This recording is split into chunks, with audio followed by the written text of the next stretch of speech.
দাঁড়াও, কয়েকজন নিচের সুড়ঙ্গ পথগুলো ভালোভাবে খোঁজো, আর কয়েকজন আশেপাশে ভালোভাবে খোঁজো।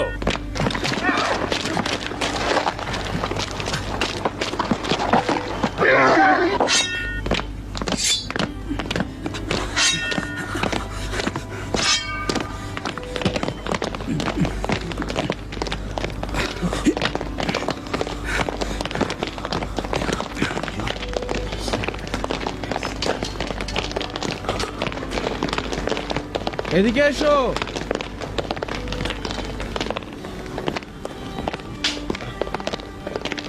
এখানে তো কেউ নেই। এখানেও তো কিছু দেখছি না। কোনো খবর পাওয়া গেল না জনাব।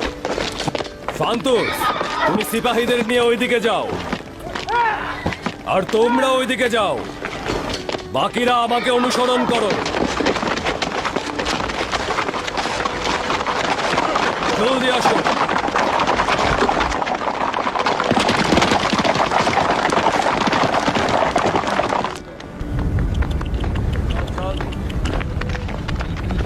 চল চল চল চল চল চল চল। এরা কারা? হ্যাঁ, এরা কারা? পাহাড়ের উপরে যাচ্ছে। এরা কি আমাদের অধিবাসী? অপরিচিত মনে হচ্ছে। চল চল।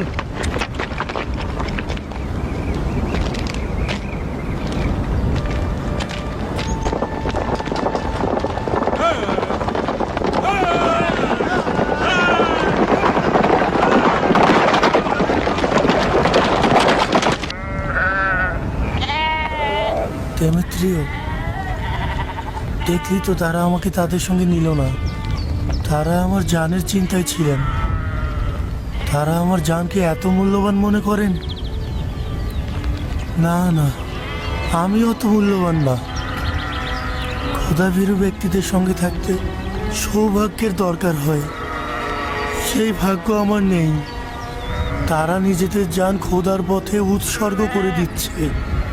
তাদের পথ খোদার পথ, আর আমার পথ কি এরকমই থাকবে? আমি কি সারা জীবন এই ভেড়াদের সঙ্গে কাটাবো? দেমিত্রি, তারা কুপ্রিয় সেরেকি খোদা থেকে নিজেদের মুক্ত করতে পেরেছে, মহান খোদার পথে ধাবিত হয়েছে। কিন্তু আমি দুনিয়ার সবকিছু নিয়ে পড়ে আছি। আমি যদি জোরাজুরি করতাম তাহলে হয়তোবা আমাকে সঙ্গে নিত। দেমিত্রি, তুইও কি আমার মতো চিন্তা করছিস? তোর তো চিন্তা করতে হয় না। আমার মনে হয় তাদের ওখানে আমারও চলে যাওয়া উচিত।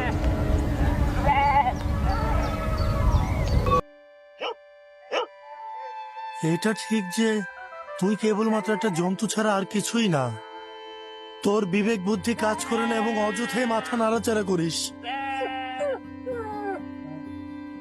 এটা তোর অধিকার, কিন্তু আমার বিবেক আমাকে বলছে তাদের পথ খোদার পথ, আমার ওখানে যাওয়া উচিত। তাহলে কেন এখানে বসে আছি?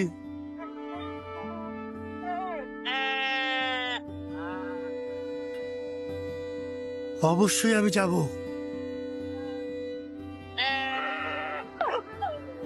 তুই থাক। দিমিত্রি, তুই ভেড়ার পালের দিকে লক্ষ্য রাখবি। এখন থেকে তুই ওদের রাখাল।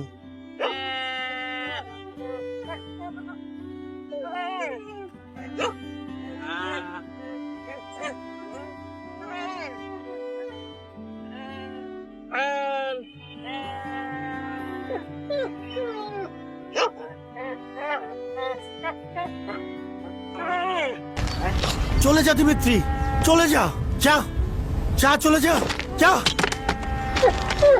যা, ফিরে যা।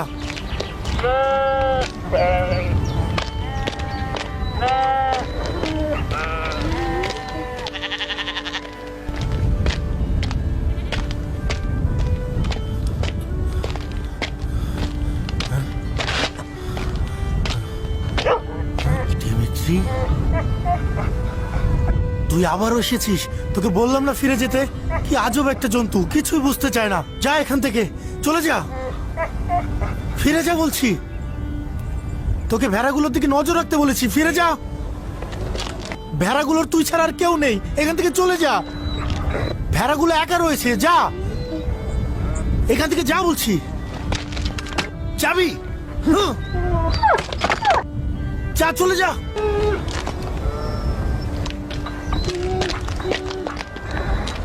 চলে যা।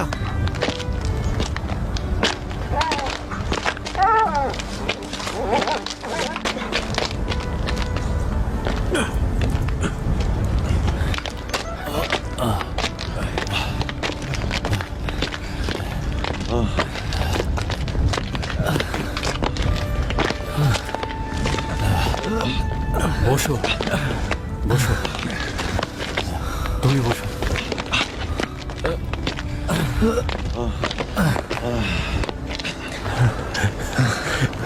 এই জায়গা কিভাবে আবিষ্কার করলেন?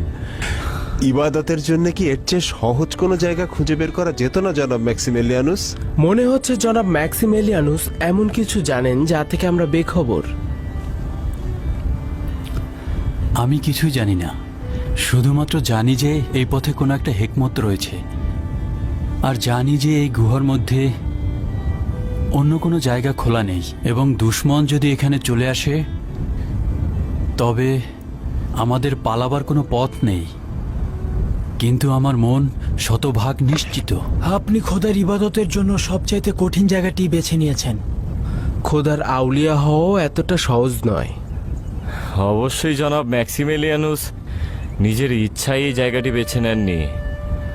মনে হচ্ছে অন্য কারো ইশারায় আপনার এই জায়গায় আমরা এসেছি। হে খোদা, কিভাবে ইনসানদের সাথে কথা বলছো? অধম বান্দাগণ কিভাবে তোমার সঙ্গে সম্পর্ক স্থাপন করতে পারবে? আমার মনে হয় এই পথ আমরা নিজের ইচ্ছায় অতিক্রম করছি না। হ্যাঁ, উত্তম হচ্ছে এখন আমাদের ওঠা উচিত।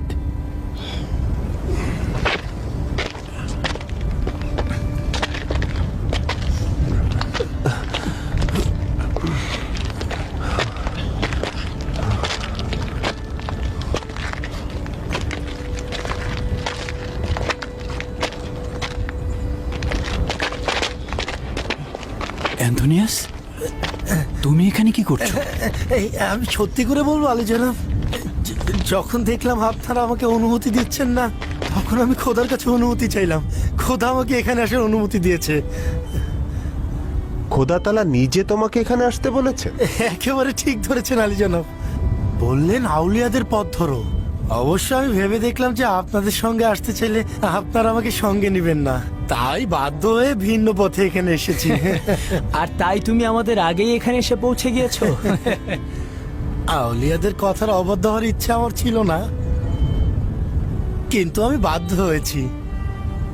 তাহলে অবশেষে ঠিকই চলে এলে। ঠিক আছে, যেহেতু নিজেকে ঝামেলার মধ্যে ফেলেই দিলে, কোনো আপত্তি নেই, আমাদের সঙ্গে থাকতে পারবে। শুকরিয়া আলী জনাব।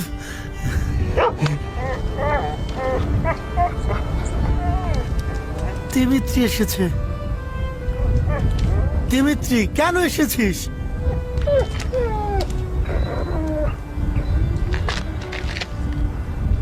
ফিরে যা দিমিত্রি, কেন আসলি? যেতে বললাম না তোকে আমি? চলে যা বলছি, চলে যা। ধারণা করছে এই কুকুরটি আমাদের অবস্থান ফাঁস করবে। ইস, কেন যাচ্ছিস না দিমিত্রি? যা এখান থেকে, তোর মালিক তোকে যেতে বলছে। না না, মেরো না অ্যান্থোনিয়াস, আসতে দাও। সম্ভবত অন্য কারো কাছ থেকে ফরমান পেয়েছে। কি করে বুঝলে যে সে কারো সন্ধানে আসছে না? যার সন্ধানে আমরাও রয়েছি। তুমি কি ভাবছো ওর ইচ্ছে কি তোমার চাইতে কোনো অংশে কম, অ্যান্থোনিয়াস?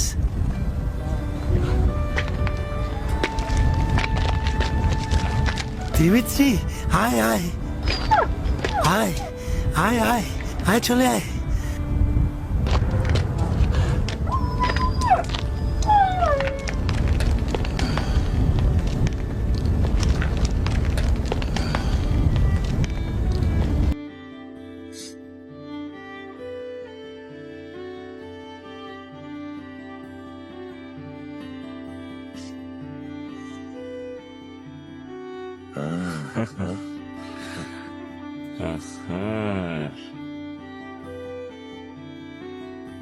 তাই তো বলি, জনাব ম্যাক্সিমিলিয়ানুসের পছন্দ তো মন্দ নয়। হ্যাঁ, পর্যাপ্ত জায়গা রয়েছে।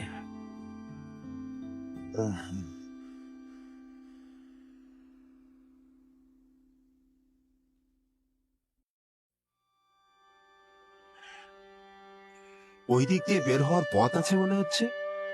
না, ওইখানে একটি বড়সড় গর্তের শেষ প্রান্ত।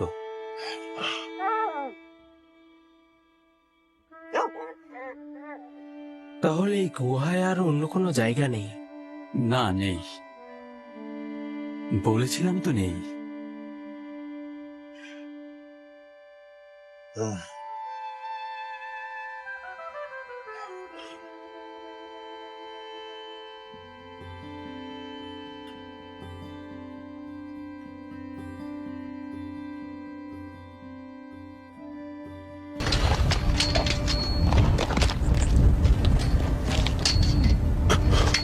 এটাই তাহলে তাদের যাবতীয় ষড়যন্ত্রের মূল কেন্দ্র ছিল। মূলত এখান থেকেই শুরু করেছে আর নিজেদেরকে খেয়ানতকারীর ভূমিকায় অবতীর্ণ করেছে।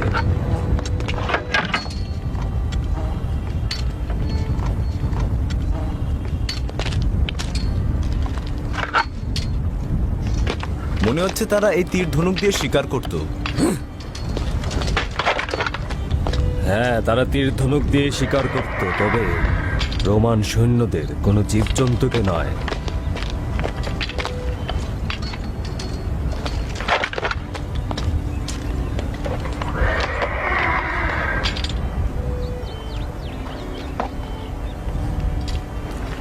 এইগুলো পরেই গুপ্ত হামলা করত। ঘোড়ায় ওঠো।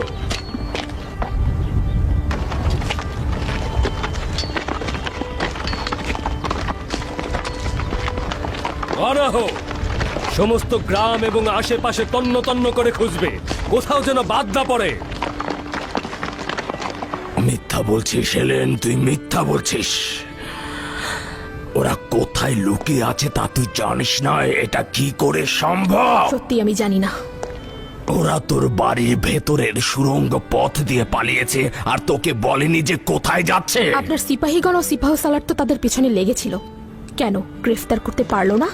তুই হাজতীদের ফেরারি হতে সাহায্য করেছিস এবং এই অপরাধের শরিক তুই নিজেও। আমার সিপাহীদের ব্যর্থতার কারণে তুই ভাবিস না যে তোকে আমি রেহাই দেব। আমি শুধুই জনাব ম্যাক্সিমিলিয়ানুসের স্ত্রী, তার সকল ব্যক্তিগত কাজের দায়ভার তার নিজের। নিশ্চিন্তে থাকুন, ম্যাক্সিমিলিয়ানুসের নাম বললে এখন কোনো কাজ হবে না যতক্ষণ পর্যন্ত না আরেকজন স্বামী জোগাড় হয়। আপাতত তোর মতো নালায়েক সেনাপতির হাত থেকে তারা পালিয়েছে। যখন ধরতে পারবি তখন প্রশ্ন করিস। নিশ্চিত থাক, যদি ওকে খুঁজে না পাওয়া যায় এবং ও কোথায় আছে তা তুই প্রকাশ না করিস, তাহলে তোর স্বামীর জায়গায় তোকে শাস্তি পেতে হবে। আমি তাদের সম্পর্কে কিছুই জানি না। আপনারা যা করতে পারেন তাই করুন।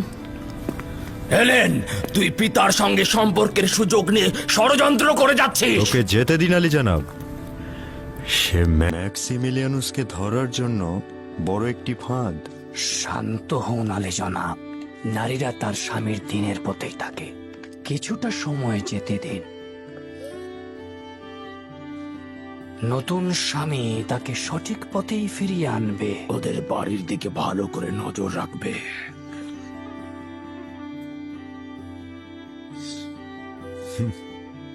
অবশ্যই আলী জনাব, অবশ্যই।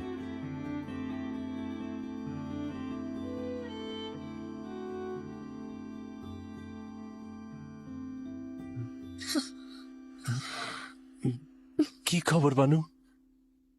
খোদার শুক্রিয়া, এখনো তারা তাদের খুঁজে পায়নি। খোদার শুক্রিয়া। তাহলে আপনি কেন এত চিন্তিত? জুলিয়াস আমাকে যে পরিমাণ বিরক্ত করছে, আমার পিতা হয়তো এতটা বিরক্ত করে না।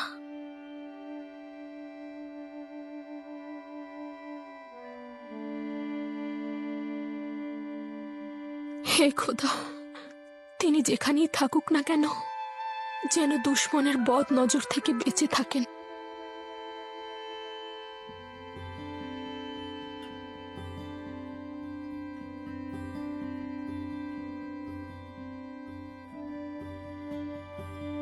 আসসালামু আলাইকুম রহমতুল্লাহি বারকাতু। সম্মানিত ভিউয়ার্স, আশা করি ভালো আছেন। আলহামদুলিল্লাহ, আমিও ভালো আছি। তো মূলত আপনারা আমার পেজ থেকে যে ভিডিওগুলি দেখছেন, বিশেষ করে আসহাবে কাহাফের যে ভিডিওগুলি দেখছেন, আপনাদের মনে অনেকের প্রশ্ন থাকতে পারে যে এই ঘটনাটি আসলে কোরআনের সত্যতা আছে কিনা। ব্যাপারটা হচ্ছে যে এই ঘটনাটা কোরআনের সত্য একটি ঘটনা, কিন্তু এখানে বিশেষত্ব হলো যে এই ভিডিওটি যারা নির্মাণ করেছে তারা একটু বেশ কম করে নির্মাণ করেছে, যেহেতু একটা গল্প সাজাতে হলে একটু কিন্তু বেশ কম করাই লাগে। তো সেক্ষেত্রে ভিডিওটি এইভাবে তৈরি হয়েছে, তো আপনারা ভিডিওটি সেইভাবেই নেবেন। আর এই মূল সত্যতা বা এই ঘটনাটা যদি আপনারা ভালোভাবে বুঝতে চান, তো আগে আপনাকে আসহাবে কাহাফের কোরআনে বর্ণিত যে শানে নুজুল আছে বা কোরআনে বর্ণিত যে যেই অর্থটা আছে কোরআনে সূরা কাহাফের, সেটা আগে আপনাকে পড়ে নিতে হবে। তারপরে এই ঘটনাটা আপনি দেখলে মূলত বুঝতে পারবেন। আর যদি ফার্স্ট আপনি দেখেন, তো আপনার মনের ভিতর বিভিন্ন কৌতূহল জাগতে পারে আসলে এগুলো হয়েছে কিনা বা এখানে অতিরঞ্জিত করা হচ্ছে কিনা। এই জন্য আপনারা আগে আসহাবে কাহাফের শানে নুজুলটা আপনারা গুগলে থেকেও পড়ে নিতে পারেন। বাসায় যদি কোরআন শরীফ থাকে, তাফসির কোরআন শরীফ, সেখান থেকে পড়ে নিতে পারেন। তো আপনাদের এটাই সবচেয়ে বেটার হবে, বেস্ট হবে। আমি আপনাদের পরামর্শ দেব যে আপনারা আসহাবে কাহাফের ঘটনাটা আগে পড়ে নেবেন, তারপরে এই ভিডিওটা দেখার চেষ্টা করবেন ইনশাআল্লাহ। আল্লাহ তাআলা সকলকে বোঝার তৌফিক দান করুন। আসসালামু আলাইকুম ওয়া রাহমাতুল্লাহি ওয়া বারাকাতুহু।